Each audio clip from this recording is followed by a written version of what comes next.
Bearcat Radio will be on the air in 5 minutes.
Till today's broadcast of Bearcat Athletics.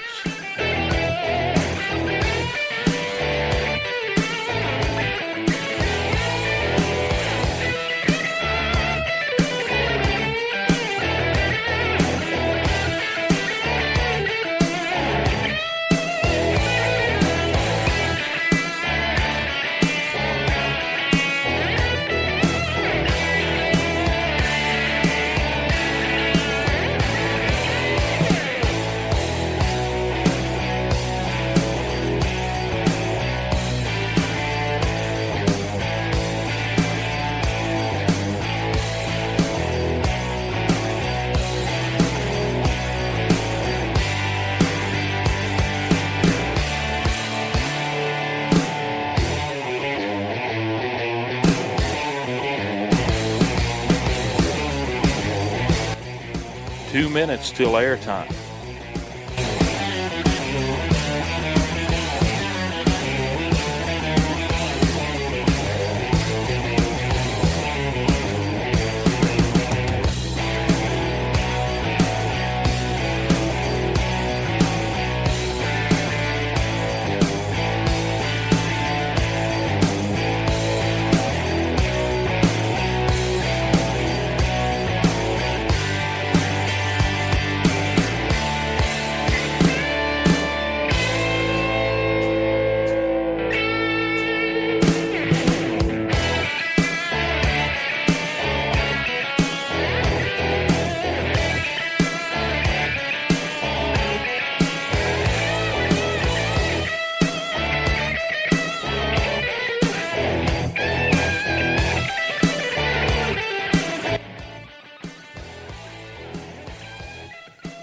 One minute till Bearcat Radio is live.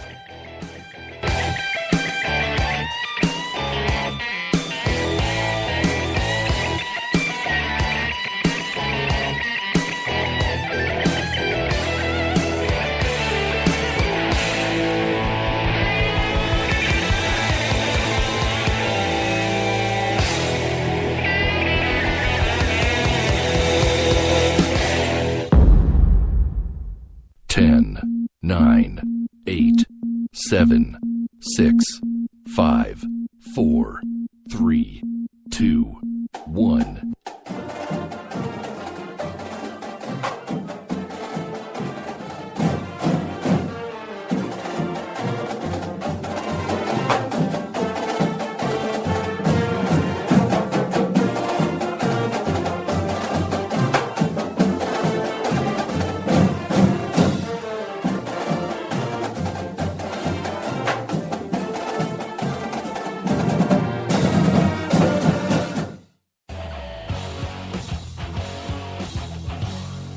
It's time for Bearcat Softball on the flagship station of Virginia High Athletics. Good afternoon, and welcome to this afternoon's exclusive coverage of Virginia High Softball on Bearcat Radio. Today in Bristol, the Lady Cats take on John Battle in a battle for city supremacy. This is Dylan Hutton, joined by Mark Harr, as we welcome you to the Virginia High Bullpen Show. And Mark, this evening we get an early season rivalry game. What do you want to see out of Virginia High in this one? Crispness, Dylan. I feel like the last game we had some struggles on the errors. We weren't really able to hit the ball with runners in scoring position. We went 3 for 17 in the last game. No freebies. I think the pitcher's got to get in the zone early, get ahead early in the count to go ahead and get this team where they need to be. Last game, getting the leadoff runner wasn't the problem. We had five runners get on to start the inning, but wasn't able to capitalize there, and that was a problem. 2 of those runners scored, and you need more of that production to come out of it. Yeah, production being the big thing, and also, like you said, Bailey Lamb settling in after a slow start in the first game. She hit a batter in that first inning, a couple of walks in that first, and errors really got Twin Springs off to a hot start in that one. And, she settled down in the middle of the game, Bailey did, and struck out 5 Titan hitters through her innings of work, or she pitched the whole game. So turned out to be a pretty solid performance, but take away a couple of big innings, it's a totally different ball game. The Cats are looking at a 1-0 record instead of starting the year 0-1. But, Mark, before the last game, we talked about the top 6 hitters in this order and how Virginia High needs them to power this offense. Last game they went just 5 for 20 from the plate, but they still drove in 3 RBIs, scored 4 of the 5 runs for the Lady Cats. And where do you see the productivity of this group once they start clicking, and what changes will we see in their approach from last game to now? And the problem is the first game you do have those jitters, and I hate to say that, and I hate that to be an excuse, but you do have those jitters, and from the bottom part of your lineup, you're looking for about a 250 batting average, and they have to capitalize, but most of your production is always going to come from the top part of your lineup. Get them on, get them over, and get them in, and I'll say it all year long. And that's what it's got to be, Dylan, and I think that can happen, especially once everything gets clicking this year. So the Cats will see how the top of that order goes. Again, we welcome you to Highland View Park here in Bristol as the Cats get set for a cross-city showdown with the John Battle Trojans here coming up at the top of the hour. Errors plagued the Cats in that opener, Mark. They had 4, while John Battle played 1 game already. It was on Friday. They went error-free. How much do you attribute the defensive lapses against Twin Springs to the nerves of opening day? I think it plays a big piece, and I don't want to, like I said, I hate to use that as an excuse as nerves, but once the game goes along, you start to settle in, and, of course, playing 2 games a week, usually you start to settle in a lot more then. But like I said, crispness of the game is something you really have to have and to be successful in. And this team can do that. I think once they settle down, it'll be a lot smoother process for them. On the flip side of that, John Battle comes away with a 1-0 win against Cherokee in Tennessee. What do they have momentum-wise after going error-free? That's big, Dylan. Think about your first game of the year, you go error-free, but you also have to realize you can't be perfect all year long. Baseball and softball are both games where you have to realize mistakes are going to be made, and you have to play with that. And it's who makes the least amount of mistakes is going to win the ball game every single time. And especially we talk about the amount of mistakes, but also the timing of those mistakes. It's short distance.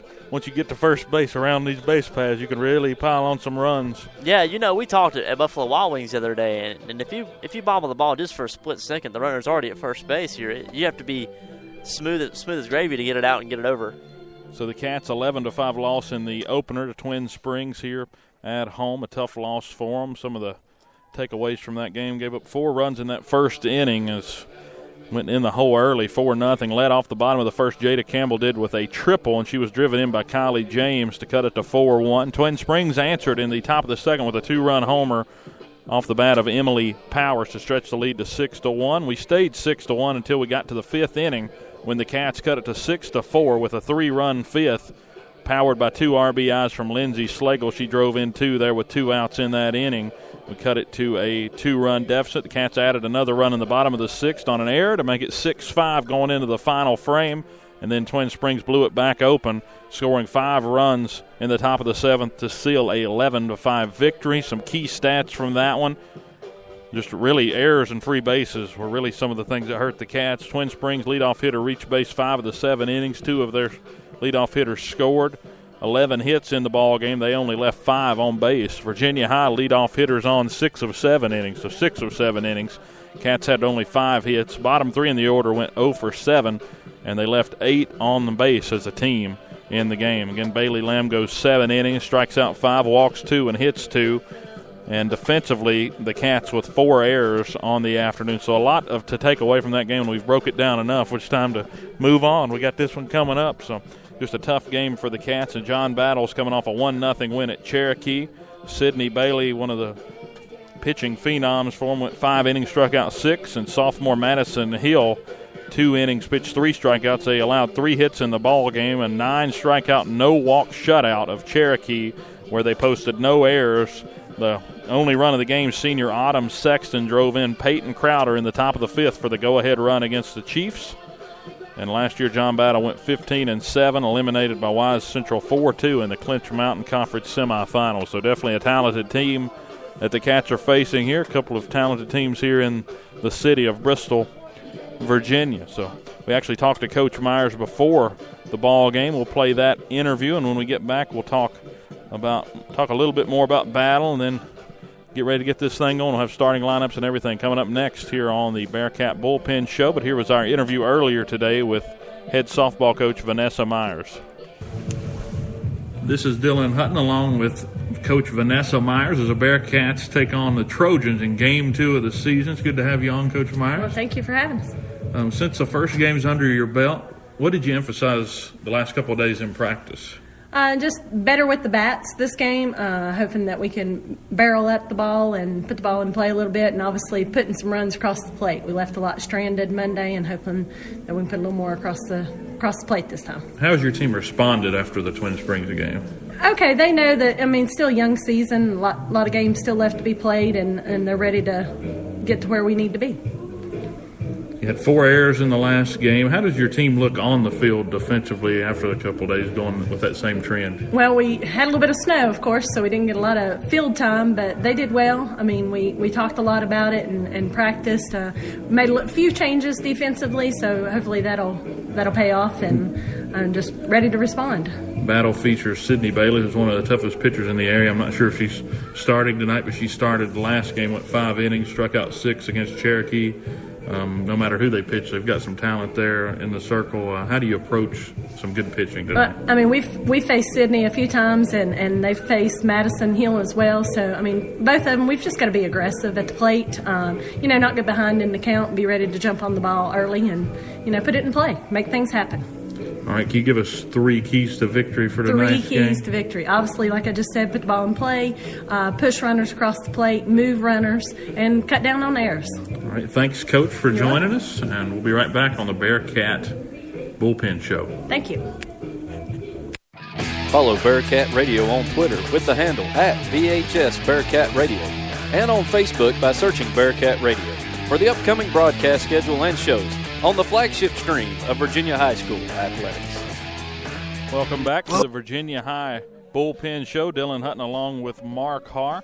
As again, we get ever closer to first pitch, 5:58 p.m. here. The Bearcats out on the field taking in and out before this one gets going between the Bearcats and John Battle High School. So we welcome you in. Mark, definitely weather has turned out to be all right. It looked like it was going to be a cold afternoon, but I think you're getting ready to get us some weather update, but it's definitely a sunny afternoon, a little bit cool with the wind, but all in all, it's a good afternoon. I'll tell you what, if that wind would die down, we'd be doing just fine. Right now, we're looking at 52 degrees here for first pitch, and probably on the way down to about 8 o'clock, whenever this game might wind up being over. It looks like it'll be about 46 degrees.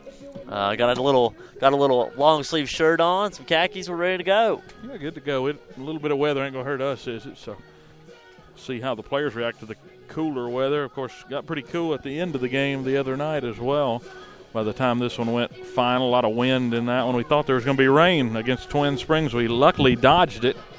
So we're glad to have no rain in the forecast. We actually don't have a canopy top over us today.